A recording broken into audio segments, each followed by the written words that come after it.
What's going on, guys? Welcome to Rabbit's Used Cars.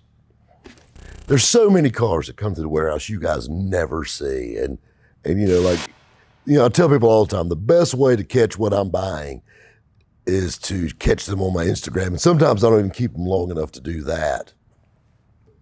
We had a light blue 69 Chevrolet C10 come in. Super nice truck. You just cue the button, and it was here for literally 2 days. We never had a chance to film with it. There's a couple pictures of it on Instagram. But what was funny was the guy that bought it. He came down from Kentucky, he shot me a message like, man, hey, I saw this thing online. It's a good looking truck. Tell me about it. Gave him details. He said, I'm coming down there tonight to look at it.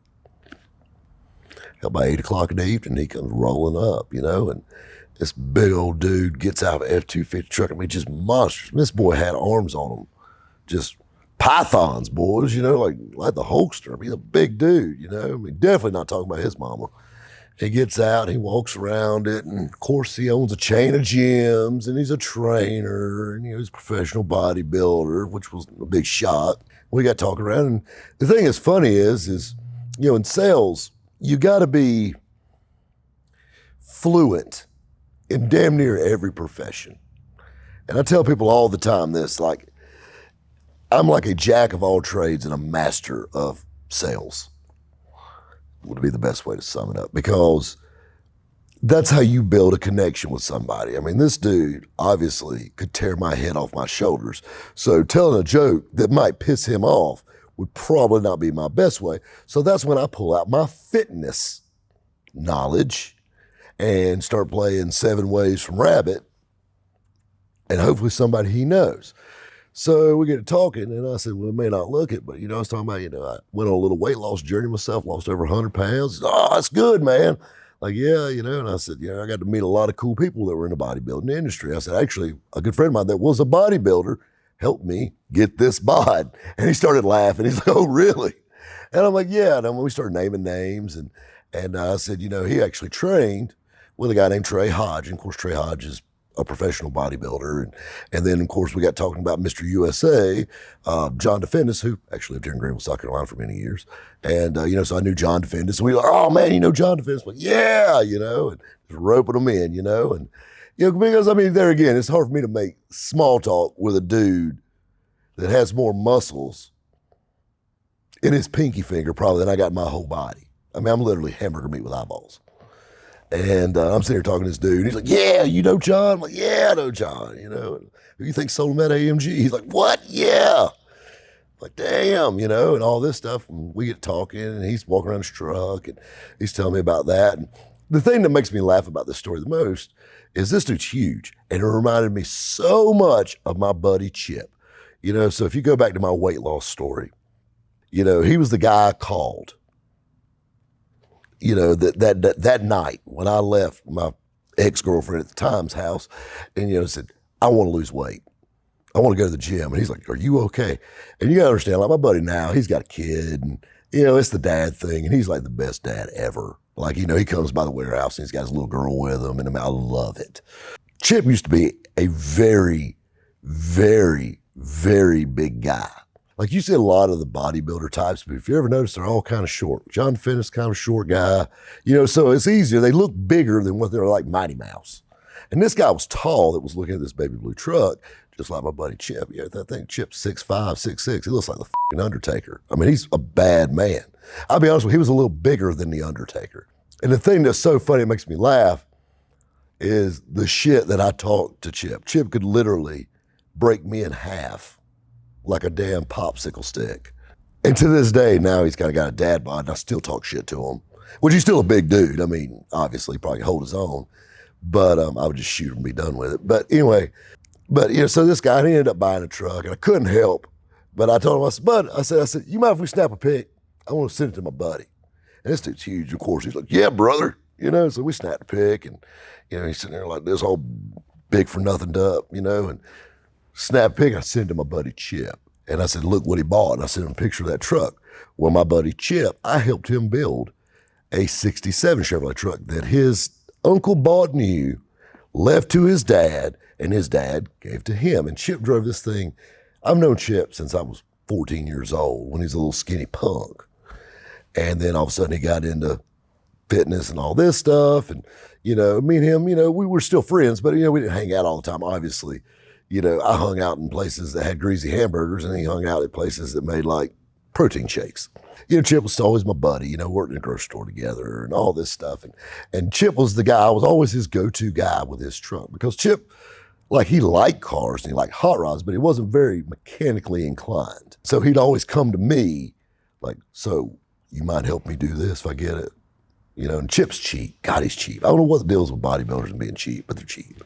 And not you, the guy that bought the baby blue truck. I'm sorry, you're fine. I'm talking about Chip.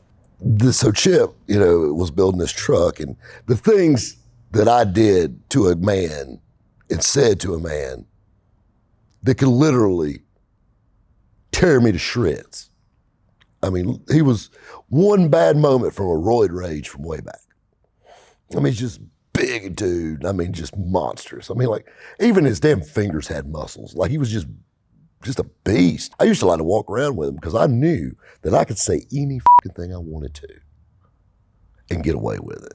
And I've been blessed in life. I know you heard the stories, my big buddy Chase. That's the key to being a shit talker, is having big friends. Anyway, he's got this truck, and it was just an old truck. Somebody put a small block in it, and they put disc brakes on it, switched it over to 5-lug over the years, and he had a guy put air ride on it, and next thing you know, he said, Rob, I want to totally restore this truck. I want to totally restore it. And this is about the time I bought the dime piece. So he saw this truck, and he's like, man, I want my truck to look like that one. And first thing popped in my head, dream on, Hulk. He wanted to build this truck, and he said, I want you to help me.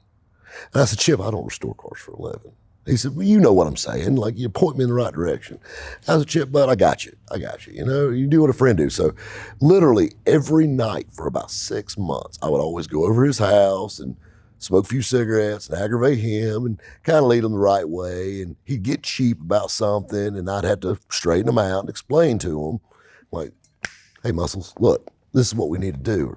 Hey, Big for Nothing, grab this. You can skip gym day, grab that rear end, let's carry it around back. And I mean, okay, Funniest thing that sticks out is the truck, the wiring in it was horrible. I mean, you got to think about it. I mean, this truck's 50-something years old. It's had a half a dozen damn radios put in it over the years. It's had tacks and water temp gauges and wires run everywhere, and they've cut and they've spliced. I mean, every 2 inches in the damn wiring harness was a damn butt connector. And I mean, it was just horrible. And he bought this beautiful gauge set, like an aftermarket, like Dakota gauges for it. He was going to send the truck off, have it painted and all this stuff. I said, Chip, you need to put a new wiring harness in this truck. And I said, it's just going to make it a better truck. And at the time, American Auto Wire made one. It was like $700. He goes, man, I ain't going to spend $700. It'll be all right. And I'm like, Chip, put a wiring harness in it. I don't want to do that. I think it's going to be all right. I won't spend my money and put it towards the paint, the body work. I said, Chip, I'm telling you. Chip had to go inside, go get a drink, go use the bathroom or something like that. And I'm standing there in his garage, and I got this gauge cluster laid out. And steering columns drop down, and I'm sitting in the floor, no seat in it. So I'm just sitting in the floorboard. I just see this spaghetti wad rat nest of wires. And I literally, he wasn't standing around. I didn't see his big ass. I just grabbed him and jerked him out of the dash. I jerked every wire, just one pull. I mean, just everything, just ripped it out of it, threw it in the floor. Chip walks in, and he's holding his bottle of water. I never forget it. What's that? I said, that's your wiring harness. You need to order you one. Man, I didn't want to do. I said, I told you you needed one. I told you I'd help you do anything you want to this thing. If we're going to do that, we're going to do it my way. I'm telling you, it's going to make for a better truck. We're going to place every wire in this thing. And I'm going to put it in for you. And that's one thing that was my strong suit.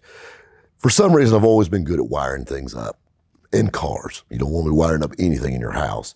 But, I was good at reading directions, I guess, and following a diagram. So I told him what to get. Yada, yada, yada. You got to think about it. And by changing the wire harness in this truck, you get rid of all the old glass fuses and all that stuff. And hell, somebody's already cut bolts off and replaced it. I mean, this thing was literally a fire waiting to happen. Put blade fuses in it. It had more circuits. Now, of course, we want to put an stereo in it. And it was too cheap to put air in it. But if you ever did, we've got a circuit for it. We needed it. Just things like that.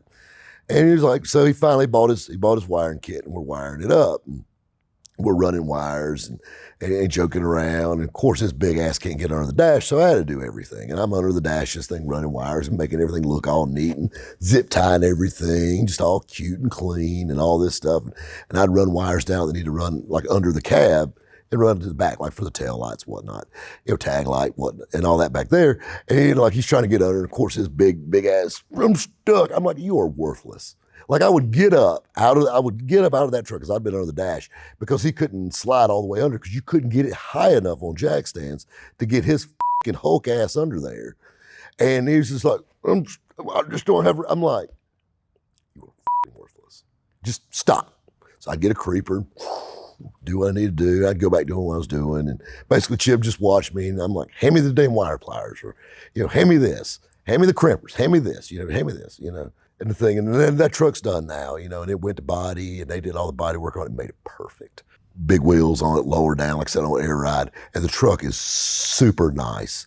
I mean, to be honest with you, it's gonna be his little girl's truck. And, we joke around. That time that I got to spend, you gotta think about it. The whole weight loss thing, I mean, he gave me hell. Chip did. I mean, just push and push and push. I mean, he just sit there and lean on you, just mess with you. But the thing you gotta think about, talk about helping a buddy. You got to think about it. Chip added years to my life. So how do I repay him is to make those years a living hell for him. We pick at each other. But, thinking back, and I don't get to see Chip that much, obviously. Like I said, he's got his little girl and he's busy now with work and whatnot. And he's actually going to school to be a barber now, which is nuts. But the thing that's funny about it, my big buddy, is we would joke around and the laughs that we had sitting in that garage building that truck. And now when we go to an event or a car show and I see that old Seafoam Green 67 come rolling up, the first thing I tell him is like, my truck's nicer. And then the second thing is, but that is a good looking old piece of shit though. That thing does look good. He goes, well, thanks, man. I'll pat him on the back, say, anytime, fatty. That's what friends are for. Guys, we'll catch you next time at Rabbit's Used Cars. What's the title of it? I don't know yet. That's what I'm thinking on. It's loading. My big buddy. I know he's going to roll his eyes when he watches this.